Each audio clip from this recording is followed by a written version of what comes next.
Hi, this is Swan with Swan Amadeus Studios, and we are looking at video number 2 of using divide and conquer methods to walk through Happy Owlidays and how we are using free motion techniques in the domestic machine to complete this project. So for those of you who are asking yourselves, what do I use? What machine am I on? I've had some questions about, am I using kind of a mid-arm machine, a Sweet 16 or a TR2, something like that? No, I don't use a big machine. This is my girl here. She is a Juki 2010. Her name is Lacey, and she does all the work that you see here on this project, Happy Owlidays. This project we talked about in the first video. If you haven't seen the first video, we took a look at how we broke it apart, how we were going to ditch all of the applique to start, and how we were going to then create the foundation lines and then begin the fill process. So if you haven't seen the first video, check that one out first and then come take a look at this one. Last time in the video we were looking at how once the foundation lines go in, we can then go back in and begin filling.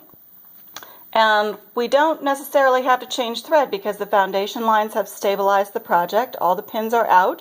Now you can say, I'm going to fill everything with white thread in every block,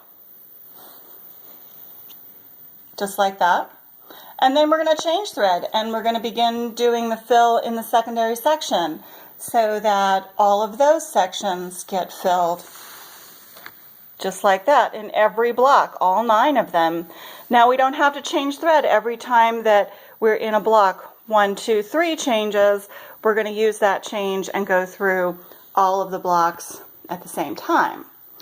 Now you can see that I'm working on the last section here where I have done the white fill, I've done this kind of salmon pink fill, and now we're doing this light brown fill in the more open spaces.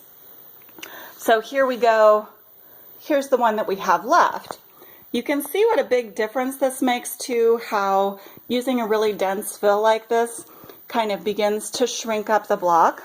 Can you see how much this is kind of fluffy? There's lots of space in the block as the other blocks begin to kind of draw the fabric together with really dense quilting. You have to maintain that density in all of the spaces in order for the quilt to remain flat, which means that after we do all the dense fill in the center block, frequently that means we're going to have to take a little break from doing some of the dense fill in the background, and we're going to have to come into the sashing and do some of the sashing throughout the quilt. Now that becomes really necessary because if you do this dense of a fill in all of your blocks and you don't pay attention to the sashing before you get all the way to the end, the sashing itself is then very loose and bunched. It's very hard to get this to lay flat in your domestic machine and move it comfortably. It requires a lot of effort from your shoulders, and you don't need to stress yourself out that way. Do that center block. Go ahead, start from the middle like you know you should, and then come into these sashing areas.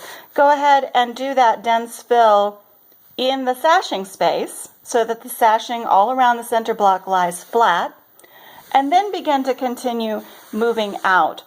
Now you can do a lot of all of this additional fill here, but try not to do all of this.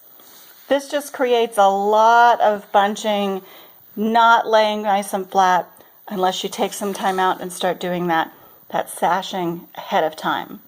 So I did my center block. I got the sashing done all the way around it. And then we went ahead and began to work our way out. So then we can do our little Santa owl. We can do our finishing touch owl over here with her beautiful star. And we can keep working our way out so that we do the sashing underneath. We go ahead and do our milk and cookies owl. We work our way out on the bottom. I frequently like to do the bottom of the quilt first when I'm doing that extra dense stuff. And, you know, that seems like an obvious reason, but of course my reason is that if there's a tiny error, if there's something that's likely to look like a little bit of a flaw, I like that practice to be done not at eye level where the quilt is going to be hanging and you see that like right at the top. So sometimes I like to put that practice in at the bottom. Although I will say I don't see any big things this time around.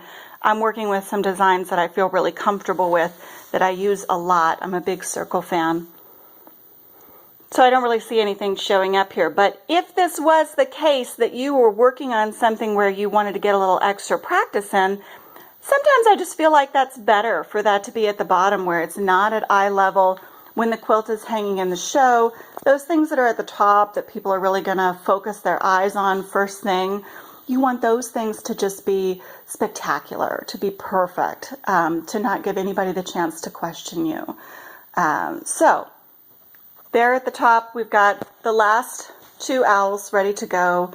Here's my little warming up owl. We're going to give her some special treatment today and get her background in. And then we've got Who's Present over here. He needs his background too. And when we're done with those two, we'll be ready to take a look at the borders. We have an inner border on this one, and we have an outer border. We're going to do the inner border first. This kind of density requires that we put a little something into this inner border. So in video number 3, we'll come back and take a look at what treatment we're going to put here. And then, of course, we've already ditched all of the applique in the border, but we need to then come back in and do some fill designs. Now, when we create this kind of density in our other blocks, one of the things I like to do is then not overwhelm the border of the quilt with something that is too detracting. I want these guys to really be the focus of the quilt. So what I do here will likely be a dense fill, but more relaxed, less structure than what we see in the owls. We want them to really pop out, to really shine. So we'll come back and we'll take a look at borders and what we plan to do here and how that works out. We'll take a look at that a little before we complete so that you have an opportunity to see an empty border and a filled border and what the difference is. The last thing that we want to talk about just real briefly is that when we do this dense of a fill with our background, you'll also notice that the applique itself begins to be a little puffy. See how it lifts up off the surface of the quilt? It's no longer particularly flat. That can create that same little bunching effect. Now you can block that out when you block the quilt, which maybe I'll do a little blocking video for this quilt too. And that will get that to lay flat. But then this is a choice. Do you want this to be puffy and lift up off the surface? Or are you looking for something that's going to maintain some fill in order to make this lay as flat as the background quilting? So this time around, the last time I quilted a Happy Owlidays project, I left the applique fairly empty. I kind of like that puff, that pleases me in the long run. And after I block and everything lays flat, I just like that the applique is a little puffy.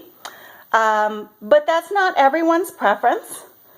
So in our side-by-side comparison in the final video, we'll take a look at what the difference is between a fully quilted applique section and an unquilted applique section. We'll do a side-by-side comparison, and you can decide for yourself what you like the best. This is Swan at Swan Amity Studios. If you like this video, go ahead and subscribe to the Swan Amity Studios channel on YouTube and keep in touch with all the other little things we have to offer you. Or visit us at swanamity.com. That's SWANAMITY.com. And see what else we have to offer you.